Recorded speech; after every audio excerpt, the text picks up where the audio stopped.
everybody. Today I have invited Vismai onto the call. Hi, Vismai. Hey, Aaron. Hi. How you doing? Look, I've invited Vismai onto the call because actually lately he's definitely been, the words and the ideas that have been coming from Vismai have definitely been aligning with my values. And I'm somehow extremely attracted to you lately, Vismai. I don't know what it is, but I keep wanting to hear more from you. And I wanted to talk to you today a little bit about to see if we could get if we could help everybody during this time. We're going through a change. I feel like we're like the butterfly in the cocoon, and we're about to come out with all our new certainly colors. a really common theme amongst us and our clients and everybody, actually. Yeah. And I know that you yourself have gone through some extremely challenging times in your life. And what I wanted to talk to you a little bit today was about how those challenges have created change in your life and where they've taken you. So I would like to get back to in the 90s. I know you had a very serious health challenge happen to you. I was wondering if you could tell us a little bit about that. Sure. It's a really intriguing story. I don't get to talk about it that often, so it's nice that you ask about it, actually. So I collapsed on a bus in West Africa, in Ghana, where I was backpacking. I hadn't seen a white person in 9 months. I was actually living naked with a fishing village, and I was hunting fish and gathering fish and cooking and just living with the Africans in Ghana, on the west coast of Ghana. Collapsed on this bus, and I woke up 10 days later in quarantine in intensive care in London with everybody wearing spacesuits on around me. And the only question I had, because there was no familiar faces and my parents hadn't arrived yet, was what year is it? I just wanted to know what year it was. But I was in a really physically a really weird space because my heart was beating 140 beats a minute. I had pneumonia in all my lobes apart from the top left lobe. So I was breathing 1 time a second, and this took an enormous amount of energy. I had a life support machine on my face that felt like someone pushing a steel bar across my nose. It was just to give me that extra oxygen. All the skin had peeled off my hands because I had picked up this MRSA infection in the hospital. I was 90% deaf, and I was 90% blind but I knew my time was up. I knew I was finishing my life, actually. It was a very confronting moment, but it was also the most peaceful, the most total surrender experience that I've ever had, and so just facing my own death, it's just such a reality. So I whispered the last couple of words to this Australian nurse, Karen, actually. She wrote them down on a piece of paper, and I've still got that paper. Mm-hmm. But what was wrong with you? What had happened? Like, why? Well, I caught malaria. Malaria in Africa. I'd already had that 3 times. And I had hepatitis A from the food. And then they saw these things in my blood. They just called it a gram-negative septicemia. They said, we can see stuff, we just don't have an identification for it. And then, of course, I had kidney dialysis because my kidneys collapsed. Yeah. I had pneumonia, and I had this MRSA infection. So it was kind of like a total system shutdown. But interestingly enough, when I had finally succumbed to the fact that I was dying, all those names and labels and everything just fell away. My name fell away, which is a great story in itself, coming out of it. All my identification fell away. It was just like a huge release from just me and the body, right? For the very first time in my life, I'll never forget the moment I decided to meditate. I've never meditated in my life. So anyway, what actually happened was I entered this black void. Shall I just tell you the experience? Yeah, I'm just like, I think I'm going to cry. Yeah. Yeah, me too, actually. Just repeating it now it is emotional, actually, because it's really altered the trajectory of my life. Yeah. And so I entered this void, a black void. There was no up, there was no down. I was a bit frantic and a bit panicky because there was nothing relative, and I was looking around everywhere and I couldn't find anything, no life form, there was no plants, there was no wind. And then something really strange happened. This pinprick of light appeared in the distance, just to give you an indication of how foreign this space is, the distance could have been 3 centimeters, but it could have also been 3 million kilometers. There was no relativity, and it was so silent. And then I started just sort of magnetically getting drawn to this light, and I wasn't running or walking. I was almost like floating like an astronaut.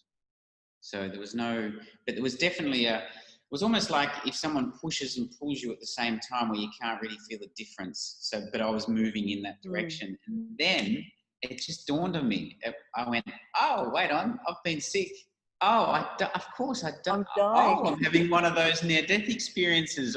So then I was getting very close to this light source, and it was so bright. It was brighter than looking at 100 suns. You know, it was so bright. So whenever I was a kid, my dad always said, if you see somebody welding, just don't look at it, protect your eyes from it, right? And it reminded me of that. So I was looking at this light and I went, oh, I better not look. And I thought of my father at the time. And so I covered my eyes like this, but I was a bit intrigued by it too. So I was sort of peeking through the gaps in my hands. And all of a sudden, this light was just soothing. It was so bright, but it was so loving. It was so compassionate towards me. And I started at that moment, that's where this whole self-love really started dwelling in me, because it was just so, I'd never had so much love projected on me, so much unconditional love, you know. It was like your mother in her softest moment of love to you. So then all of a sudden I kind of left the seer and I was back in my body, but then in this tunnel, and this tunnel was like a viscous thickness like car oil, almost like that beautiful, nice, but it was warm and it was so full of ecstasy that I remember just, if there was a sound I could make, it would be like, you know, like so intense, the love that I got and the ecstasy that I felt, almost like somebody plugging me into an electricity pole, but the electricity is not like a shock. It's like just a soothing love of like welcome, you know, like I'd never been welcomed so much in my life, you know. And at a certain point, I had a choice to go off into a few different chambers. I didn't really choose. I sort of just slipped into the far left one.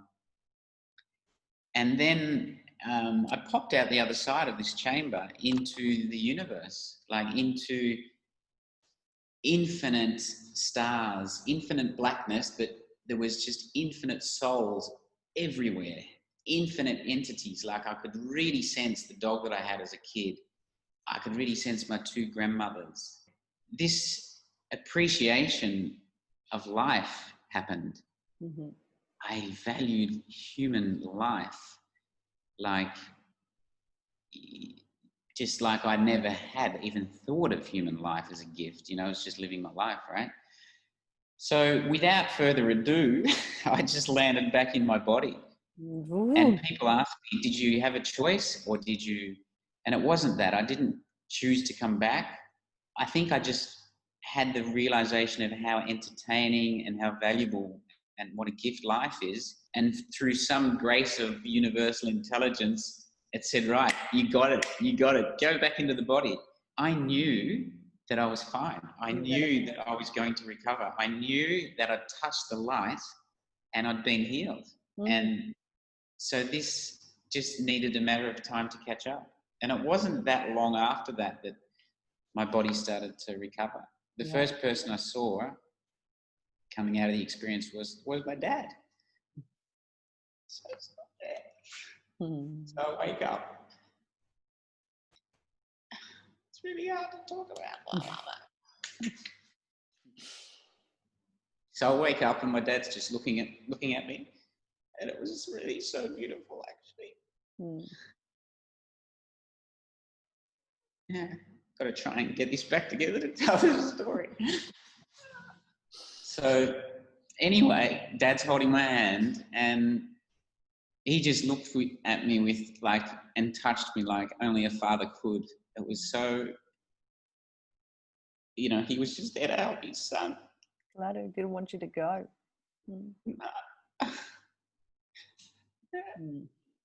Sorry, Erin. No, no, no. I'll get it back together in a second.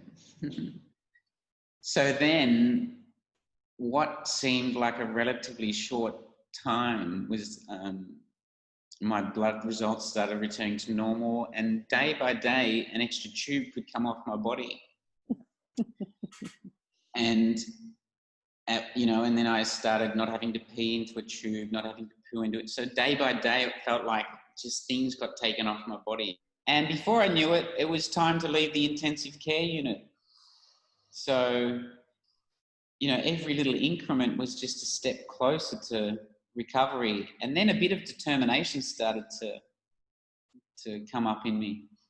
What sort of a time frame are we looking at? Like, how long were you actually, I mean... I was in the hospital for about 3.5 months. Right. It's a long time. And then I had a good 18 months of, then I had 6 weeks of in and outpatient. Mm-hmm.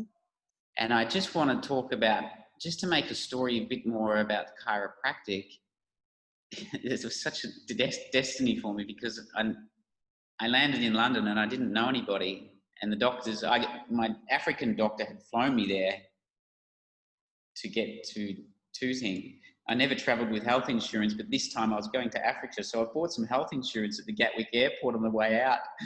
And, you know, my hospital bill, because they took me to one hospital and that wasn't the right one. So they put me on a roof in a helicopter and over to St George's Tooting. And then my hospital bill back in the 90s was £250,000. And I wouldn't have been able to do that if I wasn't insured. So travel insurance. So anyway, I had this guy's number from a brother of a friend who I knew from college, from chiropractic school. I'd never met this guy before, but I had his phone number scribbled on a yellow Post-it note inside my diary. So the doctors, they just opened my diary and they phoned this number. And they phone him up and say, "Hi, we've got this guy here. Do you know him?" And they're like, "Oh, well, we've heard of him. No, we don't know him. We've never met him." But their first question was, "How can we help?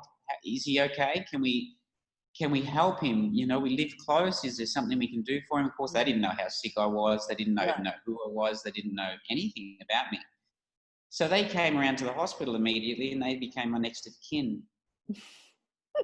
And so Cameron Potter, who owned the Putney Chiropractic Centre back then, was just all of a sudden issued the task of taking care of this stranger. Down every day for a couple of adjustments. And on one particular time, they lived upstairs, and with the London stairwells, they go up that, and then there's a little plateau, and then it goes up the next bit. And I got up after this adjustment, and I got stuck on that first plateau. I just blissed out again. Like the adjustment totally returned me to the source. It just I was touching the carpet like, oh my gosh, I can touch carpet again. I can just touch this stuff, and I could see the paint on the walls, and I was just so in the moment, but so I couldn't even move. I was completely paralyzed from the universal intelligence just so coming into me like electricity. It had a slightly different flavor than the near-death experience because it was less soothing. It was more intense. But it was really that moment that I joined and I linked up for the first time. I was like, this is chiropractic. This is what we do. This is, oh my God, this is non-diagnostic, non-therapeutic chiropractic care. This is what BJ talked about, using chiropractic to connect to the source. Yeah. So from that moment, I never practiced any other way. That just became my reality and my intense research for what chiropractic was. And I love chiropractic so much because of that, you know? Yeah. I mean, that obviously was a major before and after for you. And then as you've gone along, you know, you've had your different experiences and journeys as well. And now you're about to start on your next journey in Singapore, starting your practice.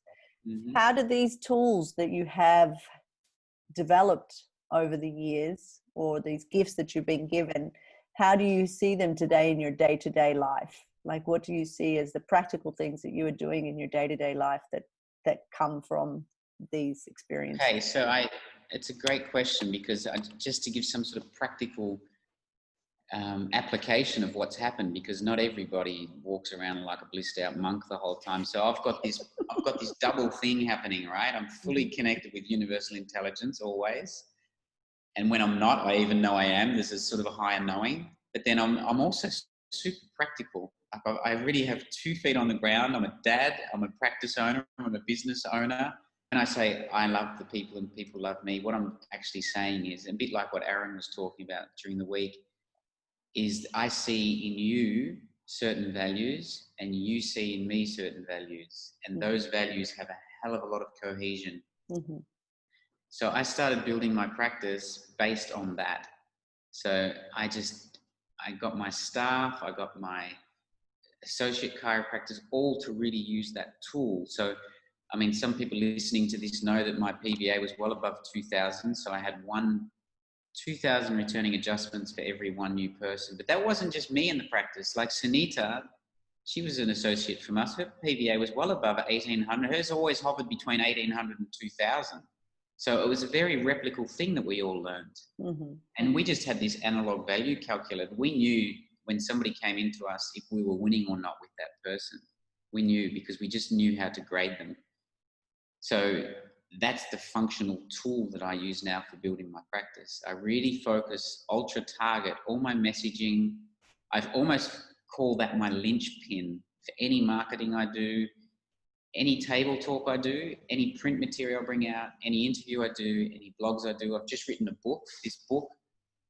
So this book, this is my practice building tool. I talk a lot about it here. One chapter is dedicated to values.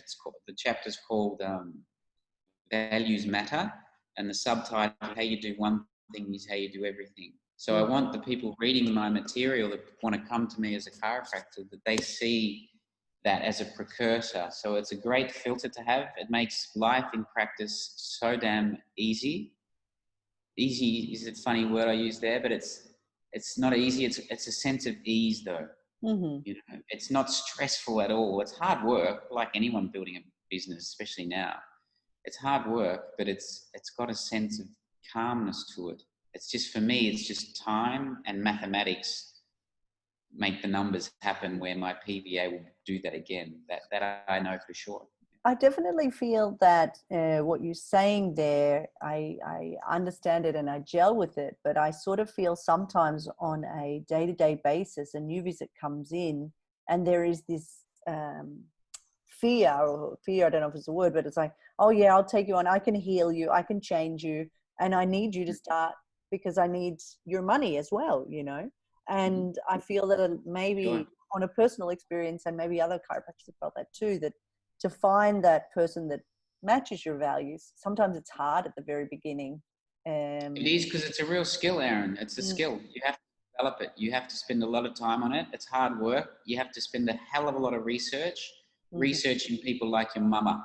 I suppose I just feel that sometimes it's hard to say no to somebody. Of course, but you shouldn't say no either. I've never said no to anyone in care, but I want to tell you how this goes, right? Because let's say you've just started a new practice like I am now. So you need everyone that walks in that front door is like a gift. It's a blessing, right? It doesn't matter what values they're running with, because you've got to build up your foundations of your office. And for me, there's a few components to a foundation. One is your mindset as a chiropractic entrepreneur.